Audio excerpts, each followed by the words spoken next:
Ready. ফেসবুকে ভাই ঢুকা যাচ্ছে না। ঢুকলেই বিখ্যাত কোনো সেলিব্রিটি বা ভালো ভালো কন্টেন্ট তৈরি করে তার পোস্টে কিছু অযাচিত কমেন্ট দেখলেই যেন মাথাটা ঘাবড়ে যায়, বিগড়ে যেতে হয়। আমার এক ছোটো ভাই কিছুক্ষণ আগেও সেটা এভাবে বলছিল যে ভালোবাসা দিয়ে যাবেন, ভালোবাসার দাওয়াত রইল, বা আমার পরিবারের এসে ঘুরে যাবেন, পরিবারের সদস্য হবেন।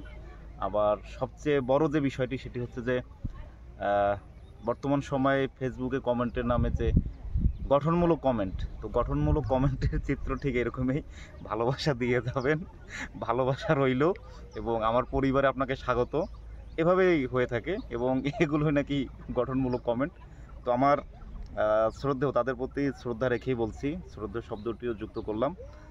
শ্রদ্ধেয় কন্টেন্ট ক্রিয়েটর সমীপেশু, আপনাদের উদ্দেশ্যে কিছু কথা আমি রাখতে চাই। আপনি আমার সিনিয়র, তো আপনার প্রতিষ্ঠানে আমি হয়তো জুনিয়র ছিলাম। আপনাকে কখনো দেখি নাই যে আপনি ছন্দ মিলিয়ে কথা বলতেন, এবং হয়তো আপনার ছাত্র জীবনে কোনো একটা কবিতা লেখার চেষ্টা করেন নাই।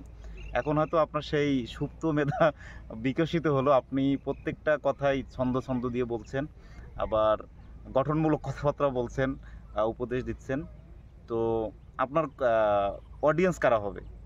যারা পড়াশোনা করেছে স্কুল, মাদ্রাসা, বিশ্ববিদ্যালয় বা কলেজে, যারা তাদের শিক্ষা জীবন শেষ করেছে, তাদের কি ভাই ঠেকা পড়ছে আপনার কাছ থেকে এই এলেম ধার নেওয়া?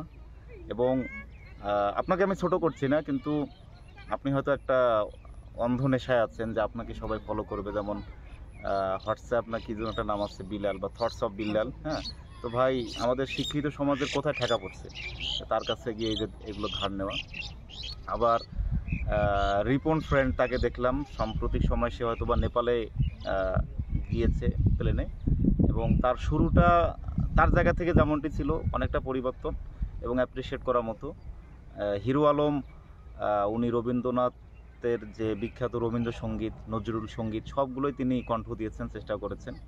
তো খারাপ ভালো কোনোটাই বলছি না, কিন্তু একটা বিষয় আপনি যখন উপস্থাপন করবেন তখন তো তার হক আদায় করা উচিত।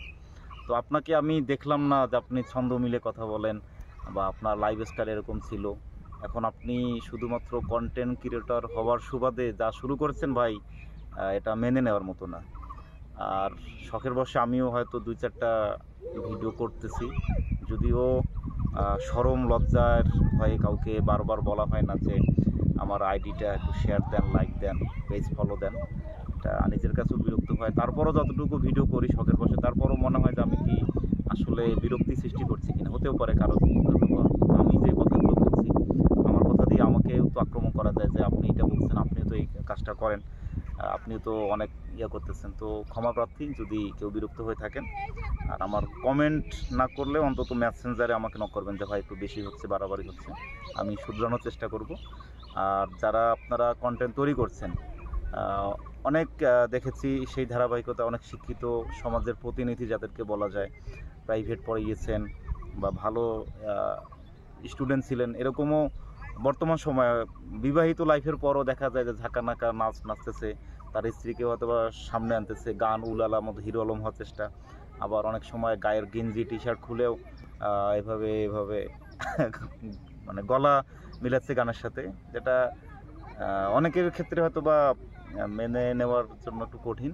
তো ভাই, যদি কোনো এই কন্টেন্ট ক্রিয়েশনের পিছনে আপনার উদ্দেশ্য থাকে যে আপনি অনেক টাকা ইনকাম করবেন, তাহলে আপনি একটা চোরাবালির মধ্যে আছেন।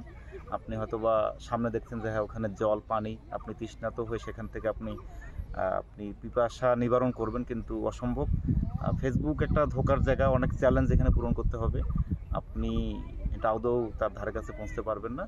আর যদি শখের বশে করে থাকেন সেটি ভিন্ন কথা, তবে আরেকটু কমানো উচিত। তো ধন্যবাদ সবাইকে। আর ভিডিওটি যারা আমাকে সহযোগিতা করলো তাদের সবার প্রতি কৃতজ্ঞতা, ধন্যবাদ।